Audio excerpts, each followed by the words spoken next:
So tell us a little bit about you. What's your background? Where'd you grow up? I was born in Ipswich. Yeah. Actually, don't tell many people that. You just told the whole world. I know. I grew up mostly in Brisbane. One brother, and was always very creative. I got into design in high school and studied industrial design. And then I moved to London in my early 20s for 5 years and was into designing children's toys and freelance graphic design and everything. And then came back to Australia, lived in Melbourne for 3 years and started my own homewares range. And then eventually I started producing trade show events, and then moved back to Queensland and have a startup which is kind of like Tinder but for matching wholesaling brands and retailers together. And I've just moved to Currumbin Valley in this beautiful property here and want to start getting back into events and things because I love bringing people together. Fantastic. Yeah. So tell me a little bit more about the app that you're working on at the moment. What's the name of it? It's called Indirectory. Yeah. And so every retail store that stocks multiple independent brands needs to find those brands or find the product to stock their shelves. And normally, or in the past, they've gone to trade shows to do that. But more and more retailer buyers are looking online instead, on Instagram and things. So Indirectory is an alternative or a support to trade shows. So retailers create profiles and wholesaling brands create profiles, and they swipe left and right on each other. And if they like each other, then it's a match and they can start doing beautiful business together. Oh, wow. I love that idea. Yeah. That's awesome. Thank you. So what's important to you in your life? I'm obsessed with connection, love, growth. So, personal growth, expansion, helping other people grow, especially in the area of love and connection, is important to me. The property that I'm living at, we've called the Love Hub, and my housemates are all interested in, relationship coaching and understanding how to love more deeply and more consciously. And so that's, I guess, that's what's most important to me. But learning to prioritize self-love at the moment. Yeah. So tell me a little bit more about that. Why is that important to you? Well, I know it's, cliche and everybody knows it, but you can't love anyone. You can't love anyone any more than you love yourself, and you can't let any love in beyond that you give yourself first. And I'm just experiencing the impact of that, or I have experienced the impact of that, and realize how important it is. Just learning to check in with myself and discover what it is that I really want to do for myself, and not in order to try and get attention or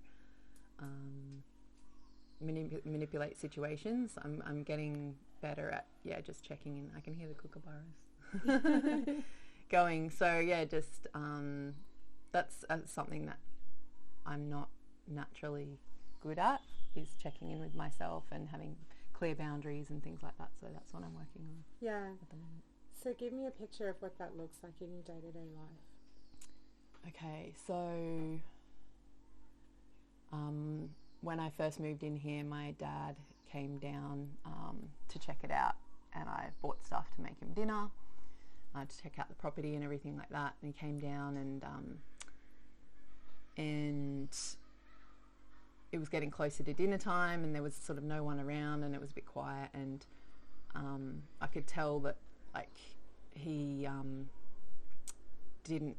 was getting a bit restless and didn't really want to have a quiet dinner together. So he suggested that we have dinner with his friends instead in the area, who he was going to see the next day anyway.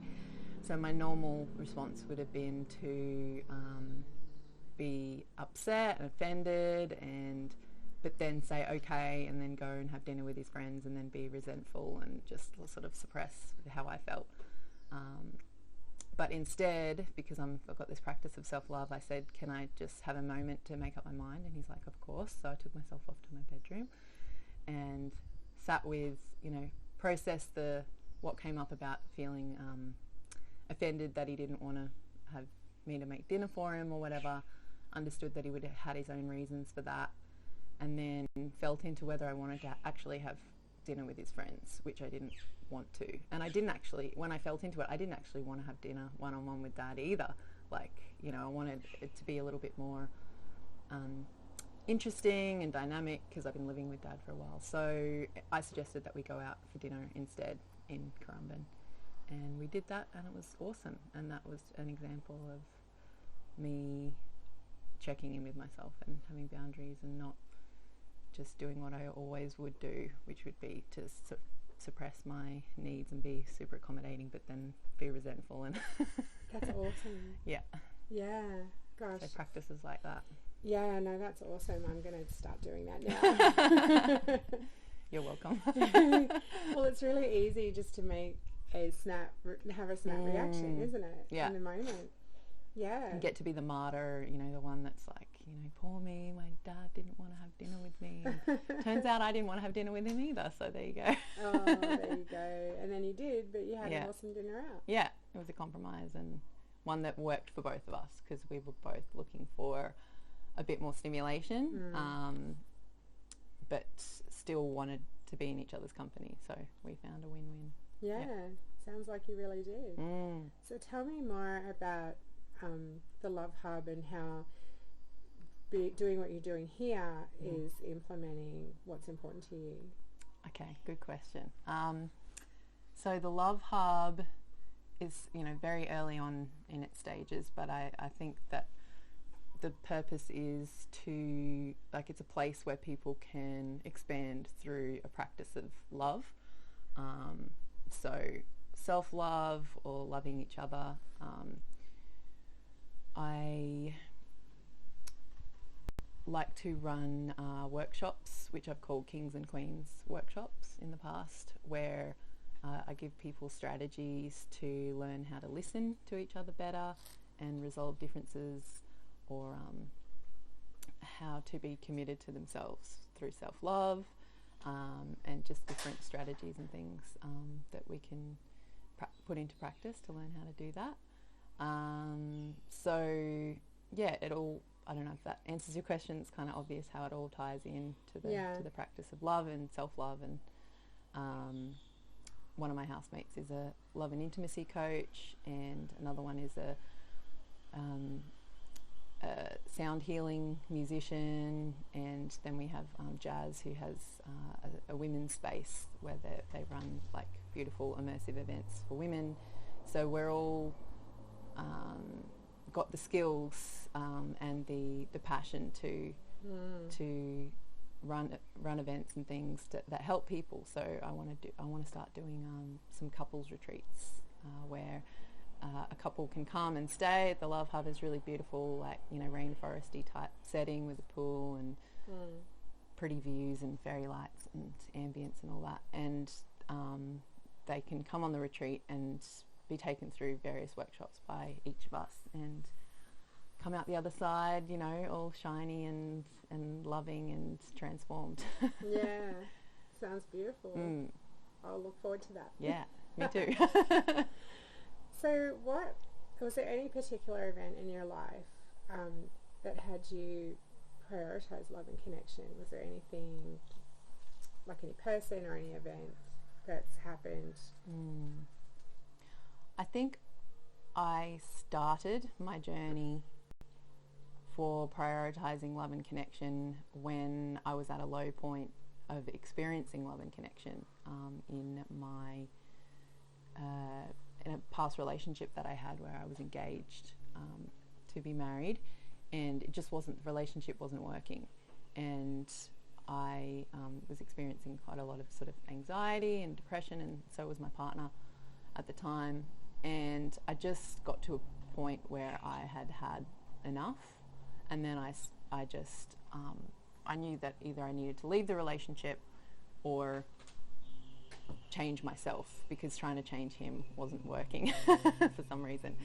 So I just put my focus entirely on myself and started to get healthy and eat better, and joined a holistic gym, and listened to podcasts and meditation, yoga. I just literally went from someone who was like not healthy and not eating right and drinking all the time to just like flipped a switch and just totally went all in on health and wellness. And that was about maybe 5 years ago now, I think. Yeah, right. And I mean, I haven't been as dedicated to those practices, but they've a lot of them definitely like stayed with me, and it made such a huge impact on my life, doing all of that stuff, that it's just stuck with me, and it's like the default position that I always try and get back to, in terms of like health rituals and things like that. But yeah, I can only be of service to others if I'm looking after myself. Yeah, I think that's a really good point, actually. Yeah. Yeah, wow. Yeah. So has anyone ever asked you this question before I've asked you this question? Mm-mm. No? No. What's it like being asked that question? What's that experience like? Confronting, because it's a question I've, I guess, been asking myself lately, and feel like I should be able to answer it properly, but kind of forgave myself for it being what's important to me, like right now, I guess, rather than in general and in life, because I felt a bit of pressure to just say the typical things, which is like family and all that. But right now, that's not what my focus is. So it was a bit like confronting in that, like, what are people going to think of me if I don't say family? Okay. That's interesting. So who in your life would benefit, do you think, from being asked this question? Who in my life would benefit from being asked this question? Benefit? Benefit.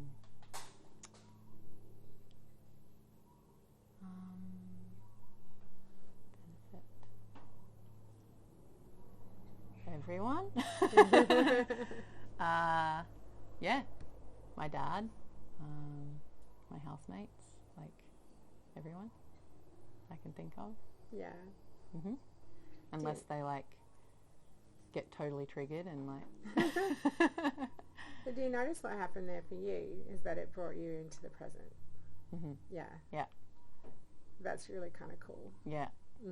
It was scary, but eventually it brought me there, for sure. You don't look scared to me. I was. I get that. I cover it very well. Yeah, we're human beings. We're masters at doing that. Yeah. Is there anything else you wanted to add? No, I think I'm good. Thank you for the questions and the experience.